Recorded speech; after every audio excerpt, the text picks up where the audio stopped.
This is the AWS Morning Brief Security Edition. AWS is fond of saying security is job zero. That means it's nobody in particular's job, which means it falls to the rest of us. Just the news you need to know, none of the fluff. This episode is sponsored in part by our friends at Optics, because they believe that many of you are looking to bolster your security posture with CNAPP and XDR solutions. They offer both cloud and endpoint security in a single UI and data model. Listeners can get Optics for up to 1,000 assets through the end of 2023, that is next year, for $1. But this offer is only available for a limited time on opticssecretmenu.com. That's UPTYCS secretmenu.com. Hello and welcome to another round of security newsletter podcast nonsense. Let's dive into it.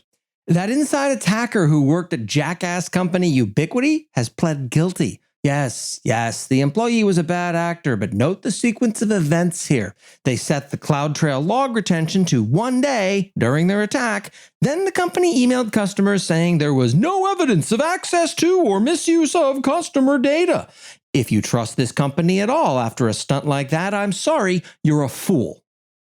And whoops-a-doozy, Datadog's security folk discovered an AWS console rate limit bypass. It would have allowed attackers to continuously attempt more than 280 passwords a minute, which is, 4.6 per second, against IAM users, which could have resulted in account compromise of users without MFA enabled. So enable MFA maybe? Or better yet, stop using IAM user in favor of federated users instead.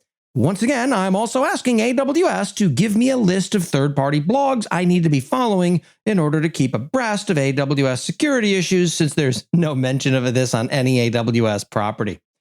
And the Wiz 2023 State of the Cloud report is out and is worth a read.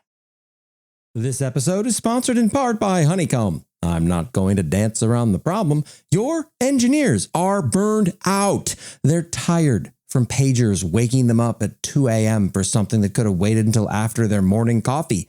Ring, ring. Who's there? It's Nagios, the original Call of Duty. They're fed up with relying on 2 or 3 different monitoring tools that still require them to manually trudge through logs to decipher what might be wrong. Simply put, there is a better way.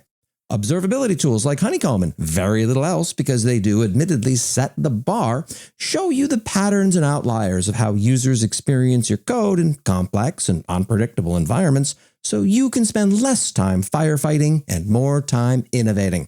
It's great for your business, great for your engineers, and most importantly, great for your customers.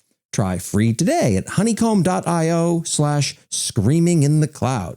That's honeycomb.io/screaminginthecloud.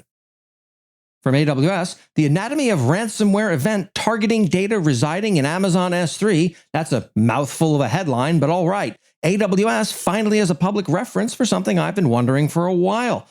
Are people actually conducting ransomware attacks in S3, or is that just something that security vendors are talking about aspirationally so they can sell you remediation for a problem that basically doesn't exist? Well, it's real, and here are the receipts. And today's tool of the week. If you've got to run a WAF, which is a web application firewall, it's a central player in most productions of your local security theater, then AWS Firewall Factory isn't a bad way to go about managing it. And that's what happened last week in AWS security. I'm cloud economist Corey Quinn. Have fun. Thank you for listening to the AWS Morning Brief Security Edition. For the latest in AWS security that actually matters, please follow AWS Morning Brief on Apple Podcasts, Spotify, Overcast, or wherever the hell it is you find the dulcet tones of my voice. And be sure to sign up for the Last Week in AWS newsletter at lastweekinaws.com.